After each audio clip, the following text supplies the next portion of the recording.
Poner el dedo en la llaga es investigar, informar, cuestionar y desafiar sin miedo al poder económico y político. Enaltecer la cultura, la educación y la innovación para generar sociedades libres. Te invitamos a ser parte de este cambio, donde todas las voces se escuchan. Con Adriana Delgado. Manely Castilla. En 2016, usted fue nombrado comisionado general de la Policía Federal. Es usted un hombre de una gran trayectoria. Sabe de políticas de seguridad. México, 2025. ¿Ha fallado o ha sido acertada la política de seguridad pública? México en 2025, concretamente estas semanas que ya fueron meses y que ya un año de gobierno, la nueva administración, deja ver que se está reconstruyendo parte de lo que cualquier país que aspira a tener condiciones de seguridad necesita. Más allá de hablar si han fallado las estrategias, creo que México ha dejado inconclusos los modelos que ha pretendido consolidar. Cada determinado tiempo, por no decir cada 6 años en lo federal, cada 3 en lo local, se reinventan estrategias y modelos. A nivel mundial ya hay mejores prácticas y a los países nos corresponde asimilarlas.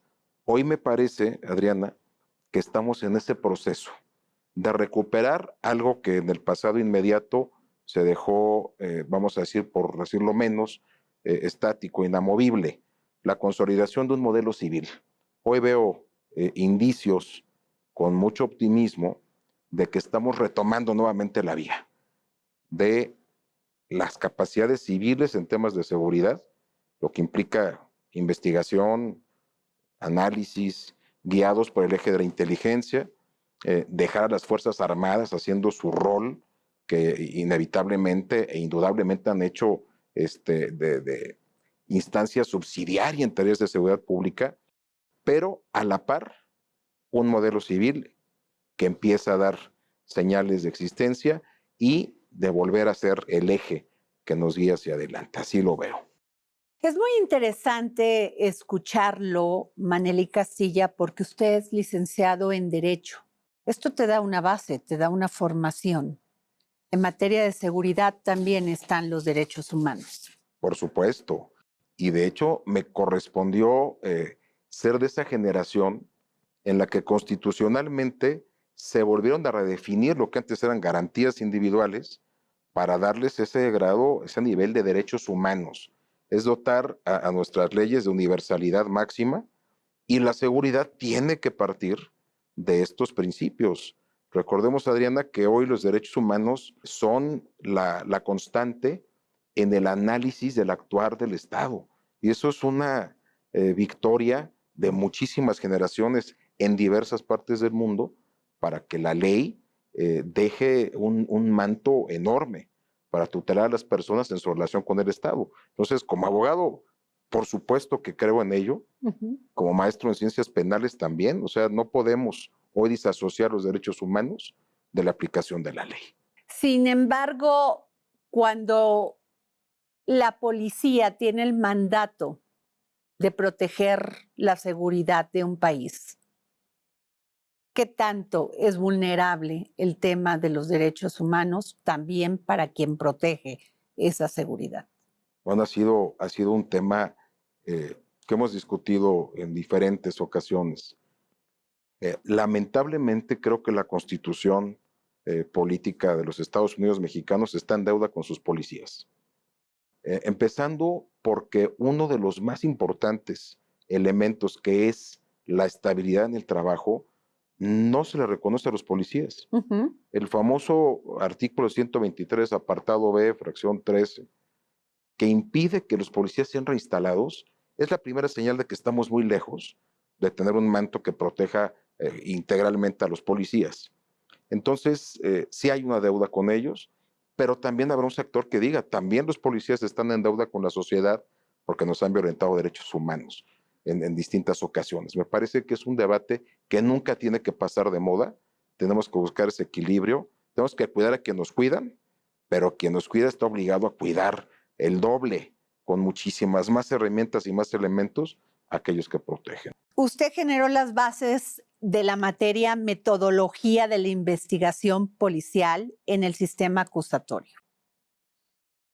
Esto es muy importante porque acaba de pasar una reforma al Poder Judicial. Sí. Pero ¿y las fiscalías de los estados? ¿Las fiscalías de las repúblicas? A ver, Adriana, sin procuradurías sólidas en lo local y sin una procuraduría, una fiscalía en este caso a nivel federal, no tienen la solidez que su misión histórica requiere, cualquier otra reforma, cualquier intento de hacer justicia, de mantener la paz, de proteger y servir y de investigar delitos, va a estar siempre, siempre, siempre como un pendiente. Yo creo que el Poder Judicial, la reforma del Poder Judicial, que mucho podremos hablar de ella, con muchos matices, claroscuros, sin duda alguna, no ha sido una reforma menor, yo creo que simbra la estructura del Estado mexicano. Esperemos que estos espacios se sigan abriendo para debatir, pero no es todo. O sea, el Poder Judicial tiene la enorme responsabilidad de interpretar y ejecutar las leyes. En su criterio está la estabilidad de las personas, de las empresas, de los propios estados. Así es. Pero las procuradurías atienden aquello de lo cotidiano. Entonces, sin procuradurías o fiscalías fuertes, nunca tendremos un sistema integral sólido. Pero la gran queja de los ciudadanos, Manelik, es precisamente esas fiscalías. Abren carpetas de investigación, se denuncia un hecho delictivo del fuero federal o del fuero común y las carpetas de investigación se quedan en un escritorio. Y ahí empieza la impunidad. Oh, me voy un poco más atrás, Adriana. Hay lugares donde es una misión casi imposible abrir una carpeta o denunciar un delito. Por eso la gente se desalienta, porque ponen en manos de la autoridad algo que les es relevante, un robo, una pérdida, un pleito entre vecinos con resultados que podrían ser delitos y, sin embargo, a veces la atención, la falta de personal, las condiciones, el tiempo que hay que dedicarle La a hacer una denuncia, revictimización en el caso de revictimizan muchos de mujeres. estos casos y claro, por eso te digo que es un gran pendiente. Visto desde afuera podría parecer fácil. Traigan mejores perfiles, inviertan más recursos, hagan más ágiles los procesos. La pregunta es hoy, ¿quiénes están dispuestos a entrarle al tema de seguridad y justicia en este país? ¿Cuántos son? ¿Cuánto presupuesto tienen los estados, la federación? Así es. ¿Cuánto tiempo tarda en consolidarse un nuevo esquema de impartición de justicia? Entonces, estamos en ello. Por eso decía al principio, Adriana, vivimos ciclos interrumpidos. Y creo que mientras eso siga pasando, vamos a estar siempre en deuda, ciudadanos y gobierno, de aquella mano de la justicia. Vamos a estar siempre esperándola, nunca vamos a estar sentados a la mesa de lo que esperamos si esto no cambia y si no detenemos ese proceso de demolición cíclica de instituciones y modelos. Eso genera decepción y frustración, Manelik, entre la ciudadanía. Tenemos miedo de salir a la calle, tenemos miedo de denunciar, tenemos miedo de generar algún cuestionamiento. ¿Esto debería de ser así? Por supuesto que no debería de ser así. Y la gente que ha pasado por estas experiencias son las primeras en llevar ese mensaje de que las instituciones no funcionan. Ok. Tristemente, repito, hay un rezago tremendo a nivel de infraestructura, de recursos humanos. Voy a hablar un poquito, imagínate, de los policías. ¿Quién hoy, Adriana, de los que nos están viendo o escuchando, que tenga hijos en edad escolar, a punto de pasar a la universidad, quisieran que sus hijos terminen su carrera y se incorporen a una policía. Yo quiero saber cuántos. Ahí vamos a ver que son muy pocos. Hay gente que sí tiene la vocación, pero son los menos. Máxime cuando las policías, las instituciones pasan por una crisis Ujú. de identidad para con la ciudadanía. Las Así es. instituciones, me consta, Adriana, tienen gente valiosísima, valiosísima, pero no alcanzan a ser lo suficientemente poderosos los procesos que encabezan para modificar el rostro de todo un sistema. Y creo que ahí es donde tenemos que seguir insistiendo en que esas cosas tienen que cambiar. Ahora, esta policía en este momento de México, el armamento es superado por la delincuencia. El dinero es superado por la delincuencia. El salario de un policía sigue siendo, esto no estoy hablando de honestidad ni honorabilidad. El cobro de piso, también para la policía, también amenazados con sus familias. ¿Qué hacer? ¿Cómo tiene que responder el Estado para proteger a su policía?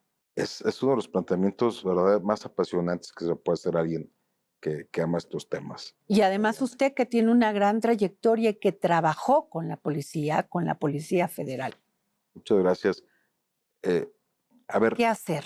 primero tendríamos que decir algo de manera contundente. El Estado es muchísimo más fuerte que aquellos que atentan contra la ciudadanía y contra el propio Estado. En capacidades, en recursos, es muchísimo más el Estado que la delincuencia. La delincuencia se ha encargado a lo largo del tiempo de difundir un mensaje que pretenda desalentar y generar esa sensación de que las instituciones son endebles. Ok. El problema es que, repito, no hemos logrado consolidar procesos que tengan durabilidad suficiente para establecer plenamente las condiciones. ¿Sí? Es decir, tú dices cosas bien importantes. Adriana, un policía, vamos a hablar del nivel más bajo, más básico, un policía municipal de un municipio pobre, de un estado que no tenga precisamente finanzas muy sólidas, gana en un mes lo que un delincuente cercano a él puede llevarse en un día, O en haciendo una cosas hora. indebidas, o en una hora, ¿sí? Entonces, esas asimetrías, ese abandono en el que tenemos a estas instancias, pues han generado que sea fácilmente replicable este mensaje de la debilidad de las instituciones. Sin embargo, también tenemos ejemplos bien importantes de qué es lo que pasa cuando las instituciones funcionan, se reúnen, platican entre los distintos órdenes de gobierno, se fijan objetivos, hay resultados. ¿O acaso ya se nos olvidó que hemos tenido la posibilidad de detener en 2 ocasiones a uno de los delincuentes más buscados del mundo? Ujú. Joaquín Guzmán lo era, el Chapo Guzmán, se le detuvo por las instituciones del Estado mexicano.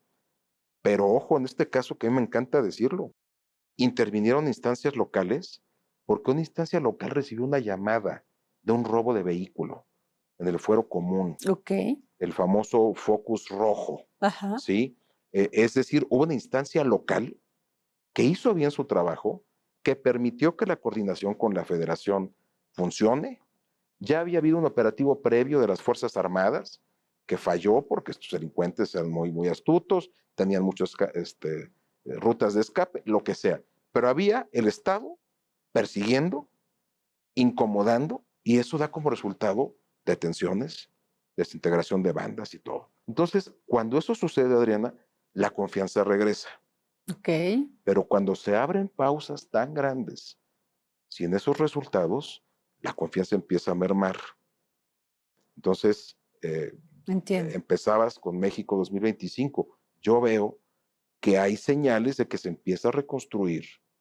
Y hablo únicamente y técnicamente en temas de seguridad, no en la agenda política, no en el análisis de lo que mueve otro tipo de cosas. Yo veo que hay un secretario de Seguridad Pública muy activo, con gente bien capaz, tratando de imponer condiciones y unas Fuerzas Armadas que están trabajando en conjunto con las instancias de inteligencia para que volvamos a tener ese nivel de confianza. Entonces, si nosotros le cedemos este espacio de relatoría a la delincuencia y no lo ocupamos con acciones fuertes como las que hemos estado viendo, pues no vamos a recuperar la confianza. En cambio, si le damos seguimiento a la agenda que tiene hoy el Gabinete de Seguridad, nos vamos a dar cuenta que tenemos muchas razones para estar orgullosos.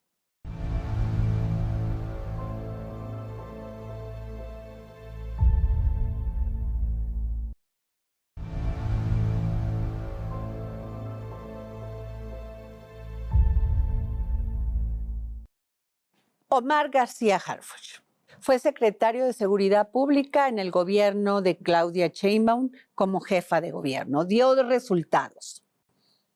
Sin embargo, en ese sexenio de Andrés Manuel López Obrador, todo cambió. La Policía Federal desapareció y entró la Guardia Nacional a operar junto con la Defensa Nacional. ¿Qué pasó con la Policía Federal? Era la policía de aproximación, la policía en las carreteras, o sea, que te encontrabas siempre en una carretera y que te daba seguridad. ¿Qué pasó con esa policía que investigaba y prevenía el delito? Todavía no nos confunde mucho a los ciudadanos el tema de un policía que actúe a nivel federal y una Guardia Nacional que no sé, es un híbrido entre soldado, militar y policía. No entendemos todavía, Manelik. Bueno, vamos a tratar de explicar por favor, brevemente qué sucedió. La Policía Federal desapareció por una situación, me parece, más de carácter político que de carácter técnico.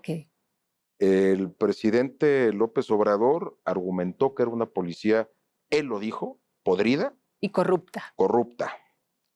Hoy, Adriana, no hay un solo mando de relevancia de la Policía Federal preso por un acto de corrupción en México. Repito, no existe un solo mando de alto nivel por temas de corrupción preso en México. Segunda, me parece que cuando la política invade la esfera técnica de la seguridad o la procuración de justicia, puede suceder cualquier cosa. Y mi opinión es que eso sucedió. Desaparecen a la Policía Federal por un tema político, particularmente que tenía que ver con el origen de esta última versión de la Policía Federal, que surge en el sexenio del presidente Felipe Calderón, irreconciliable. No, yo creo que no estoy diciendo absolutamente nada que no se sepa.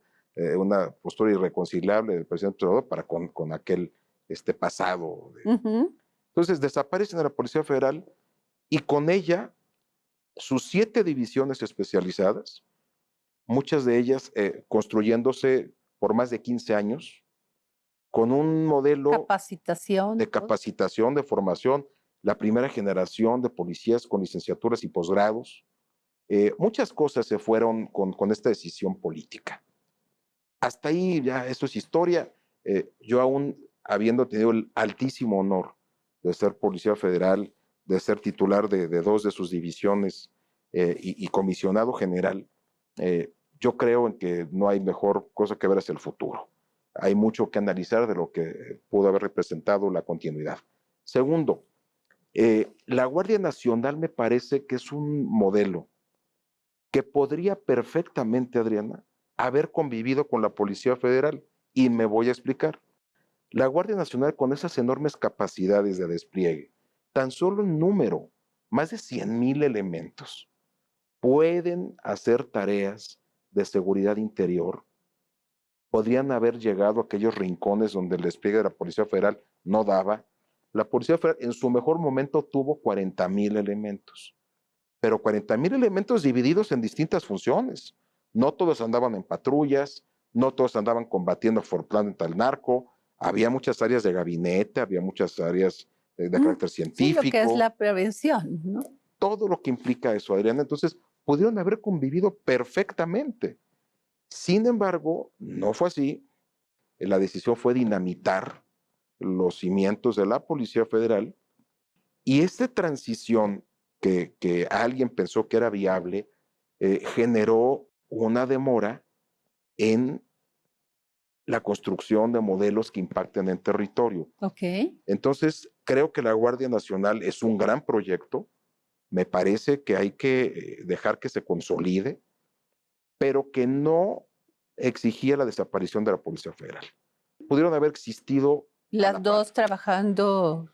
Por supuesto, unas investigando delitos con todas las capacidades que ya tienen y la otra ocupando espacios que tutelen la seguridad interior del país y coadyuvar con estas investigaciones. Yo hubiera querido, encabezando alguna división, poder tener la confianza de decir, tengo un objetivo criminal en determinado municipio, determinado estado del país, y además tengo la posibilidad de tener a 30,000 elementos que respalden mi operación. Claro. La Guardia, pues pudo haber sucedido muchísimo. El hubiera, dicen ahí los clásicos, es...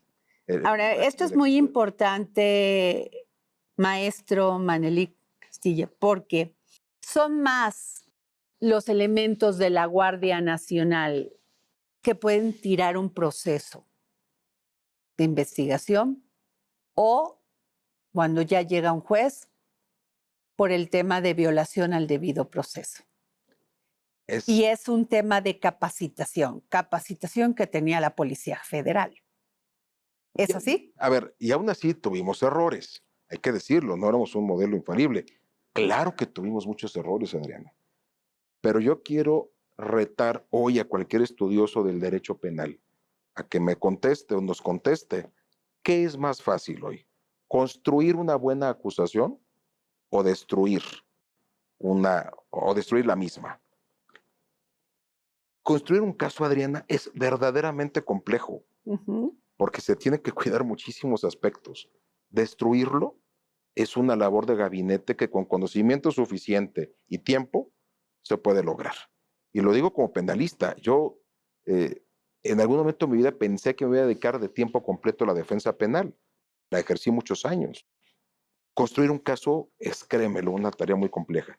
Si a eso le sumas la curva de aprendizaje de aquellos que nunca han comparecido ante un juez, que tienen que cuidar con lujo de detalle lo que vivieron, a veces en condiciones muy extremas, cómo tuvieron que trasladar a una persona, a veces en condiciones inexplicables para la gente que no está en un municipio alejado de hacer, cómo que tuviste a un detenido 12 horas, ¿qué hiciste? Pues es que hice 14 en llegar en tiempo normal.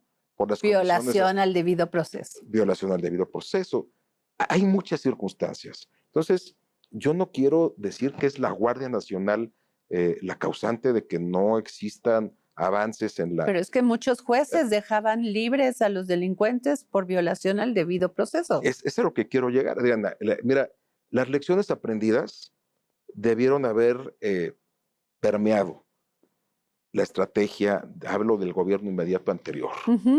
El adanismo, esa creencia de que todo nace en este momento, que por primera vez se hacen las cosas, genera muchos males a los países donde se practica. Así es. Y tuvimos sesgos adanistas en materia de seguridad, sin duda alguna, que hoy están generándole un trabajo extra al gabinete de seguridad. Insisto, veo que se ha retomado de manera importante el modelo, que las mejores prácticas a nivel mundial, a lo mejor mejorado, ¿sí? Y ahí es donde se vuelve inevitable tratar de dividir lo político de lo técnico. Yo, Adriana, creo que en todos estos años nunca he tenido una declaración de carácter político. Yo he creído firmemente en que el rigor técnico en este tipo de cuestiones tiene que mantenerse muy alejado de eso. El gobierno federal implementa políticas de seguridad. A veces se siente como le toca. Michoacán. Michoacán acaban de recibir al secretario de Seguridad Pública con bloqueos en carreteras, estallido de coches, violencia. Veracruz, y así varios estados. Omar García Harfuch está implementando una política de seguridad, pero ¿qué tan difícil es que esta política sea efectiva y se generalice cuando tienes un estado muy diferente al otro, con diferentes delincuentes, con diferente armamento, con diferente forma de penetrar en una ciudadanía, de penetrar, de agarrar los territorios? Adriana, esa también es una gran pregunta. Déjame, trato de contestártela. Esto se resuelve estudiando. Ok. Estudiando el comportamiento criminal, que es lo que hacen las áreas de análisis, de inteligencia, ¿sí? Y no permitiendo que la relatoría que buscan los delincuentes, que es esa, es la del caos. Fíjate qué fácil se ha convertido tomar 10 vehículos, prenderles fuego y generar la señal del caos. A lo mejor en ese operativo participaron 20 personas que despojaron a su gente de vehículos y les prendieron fuego y salieron corriendo a esconderse. Pero la escena, el fuego, es el caos. Y eso está en los libros más básicos del comportamiento del crimen organizado. Es apoderarse de la relatoría. Operan con valores tergiversados en muchos casos, pero aquí operan con una propaganda infalible. Generan la imagen que quieren generar. Proponen la agenda que descalifique a las instituciones y que haga parecerlas débiles. Entonces, cuando uno se compenetra en estos casos y entiendes lo que está pasando, pues lo ves con mucha mayor serenidad. Siempre se verá mejor desde adentro, porque sabes que son las motivaciones. El reto es afuera, es explicar todo esto de manera convincente, porque la violencia existe, ahí está la incidencia delictiva, eso es innegable, el número de muertos están ahí, pero dime, tú como comunicadora de tanta experiencia, ¿cuántas veces es nota una acción cotidiana de un policía? Se vuelve Difícilmente. muy complicado, a menos que salves una persona que se va a aventar a las vías del metro, o que quiera saltar un puente, o que den a luz en la calle, o que rescates hoy a una mascota de un incendio. El comportamiento heroico de miles de hombres y mujeres pasa inadvertido.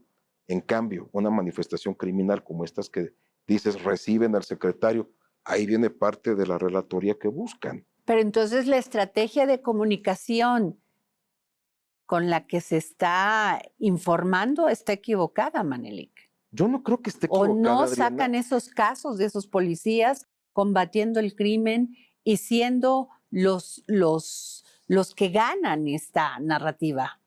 Yo no creo que esté equivocada la estrategia de comunicación de ninguna instancia de seguridad en ninguna etapa, en ningún país, en ningún momento.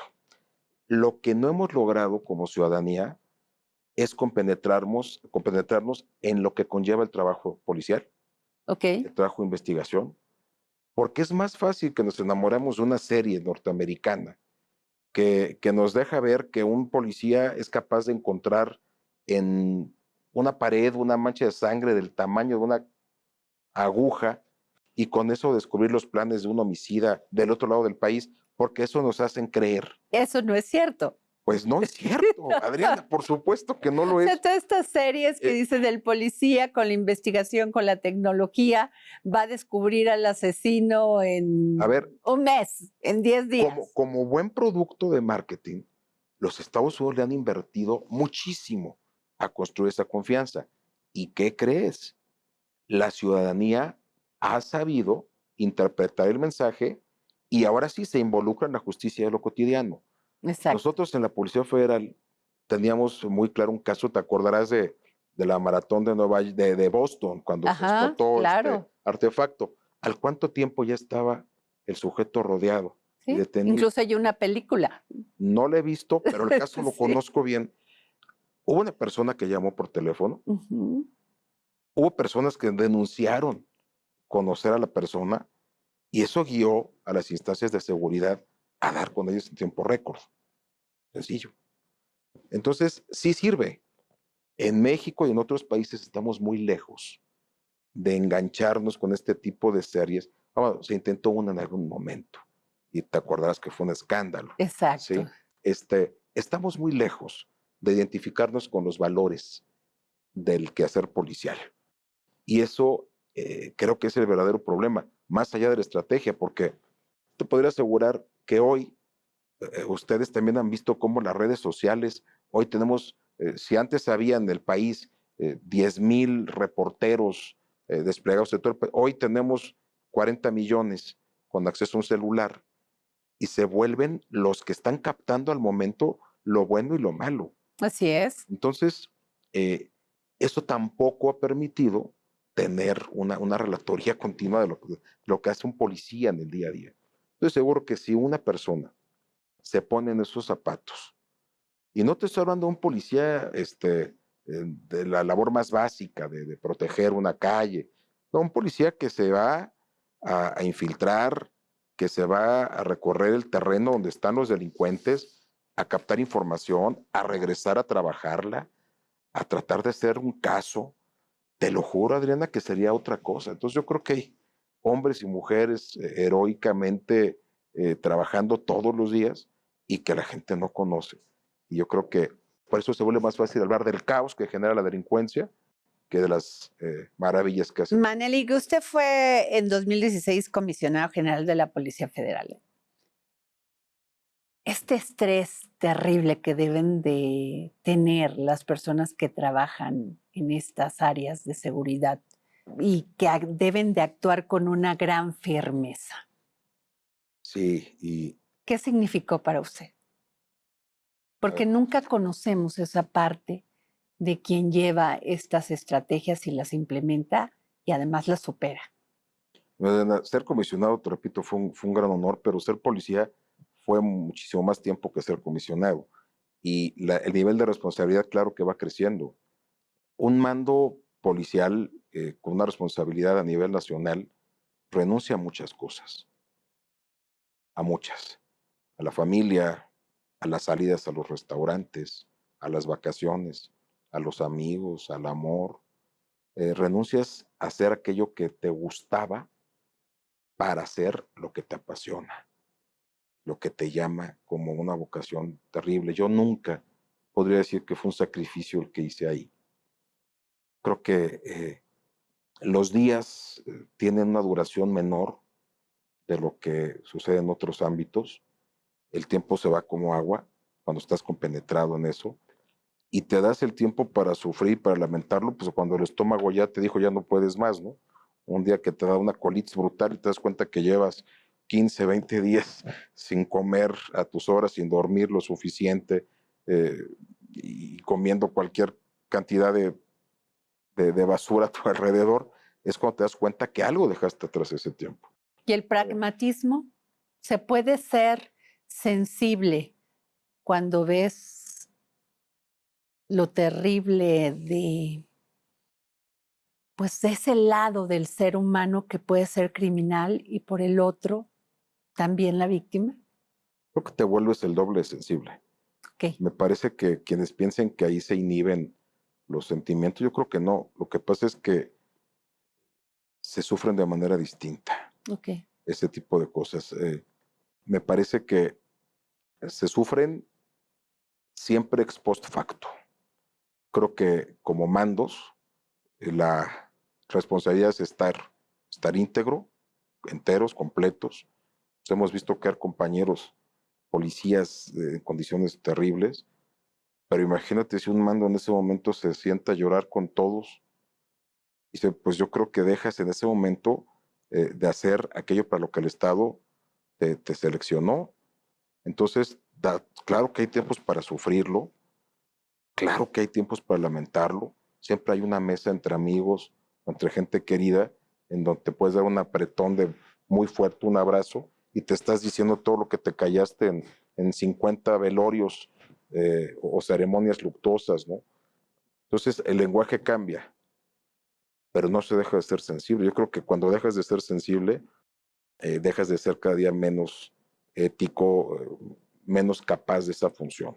Al contrario, creo que los mandos que yo más he admirado, compañeros o mandos de otros países, son gente altamente sensible, duros a veces en formas, en tratos, pero todos ellos con una sensibilidad de verdad muy por encima de lo que la gente pudiera imaginar. El policía en México sabe cuándo se va, cuando se tiene que darle un beso de despedida a su familia porque tiene que ir a trabajar, pero no sabe cuándo va a regresar. Es correcto. Y sobre todo cuando se trabaja con seriedad, Alicia. Estos policías que duermen un día en una entidad, operan y se van a otra y están esperando el día que les autoricen un día de francos porque ya nació su hijo o porque su mamá está enferma, simple y sencillamente porque quieren estar, y en vez de llegar estas vacaciones les llega la orden de otro despliegue y con todas cuentas ya pasaron 6 meses, pues la cosa se pone complicada a veces para algunos, y sobre todo para aquellos que ya no tuvieron posibilidad de regresar a darle un abrazo a alguien. Sí, a ver, insisto, claro que tiene en torno a este tipo de cosas el elemento policial muchos matices emocionales, pero a los policías les corresponde ser menos emocionales en su trabajo, Claro. mucho más razonables, más despiertos, y dejar en la intimidad de sus momentos el sufrimiento y el dejar soltar, ¿no? No es que se vuelvan fríos, pero insisto, un policía no puede andar en estos... Firme. Sí, no puede estar con esa sensación de vulnerabilidad. Esa nos la permitimos en los momentos de soledad, en los momentos de estar con amigos, con la familia. Pero yo creo que un policía siempre tiene que estar... Sí, Omar García Harfuch, gracias. ¿está haciendo lo correcto? El secretario Omar García Harfuch es un hombre altamente institucional. Te lo puedo describir desde que lo conozco como un hombre que ama a este país, que tiene una seriedad en lo que hace, que muy pocas personas he conocido con esas características. Un hombre duro, un hombre firme, y sé que él está haciendo lo que está a su alcance y en sus manos hacer. Junto con el Gabinete de Seguridad, yo creo que él ha insistido mucho en eso. Junto con el Gabinete de Seguridad han estado retomando una agenda en donde la seriedad de las instituciones se ve, y creo que él es una persona hecha y formada, pero sobre todo muy preparada para enfrentar este tipo de retos. Me parece que tenemos, sin duda, un gran secretario de Seguridad Pública y que está haciendo una sinergia correcta con el Gabinete de Seguridad, lo cual es fundamental, porque ¿de qué sirve que tengamos personas con estas características si institucionalmente no logras cosas? Así es. Entonces, finalmente así es. hemos conocido gente muy brillante, muy bien preparada, pero que no logran construir procesos. Así es. Yo creo que el enorme mérito del secretario Omar García Harfuch es ese, y ojalá que así siga, porque sí se necesitan ejemplos de ese tipo en el país. Muchas gracias por esta entrevista, maestro Manelik Castilla. Gracias. Muchas gracias a ti, Adriana. El próximo jueves, en El Dedo en la Llaga. La pregunta que le voy a hacer, así como hablamos del hombre que tiene esa pasión y tiene esa furia, ¿qué tienen las mujeres mexicanas que se dedican al boxeo? Tienen el poder de la mujer. La mujer es diferente. Hay muchas diferencias fisiológicas, estructurales de huesos, en fin, pero la mujer es más dedicada, más disciplinada, más apasionada, más entregada, más. Lo que hemos visto en el boxeo, nunca están fuera de peso, nunca están no preparadas para pelear, siempre están listas para pelear contra quien sea, y cuando suena la campana, son un torbellino que entregan todo para llevarse la victoria. Sí hay una diferencia, no la sé distinguir, pero sé que la mujer en todos los sentidos es mejor que el hombre.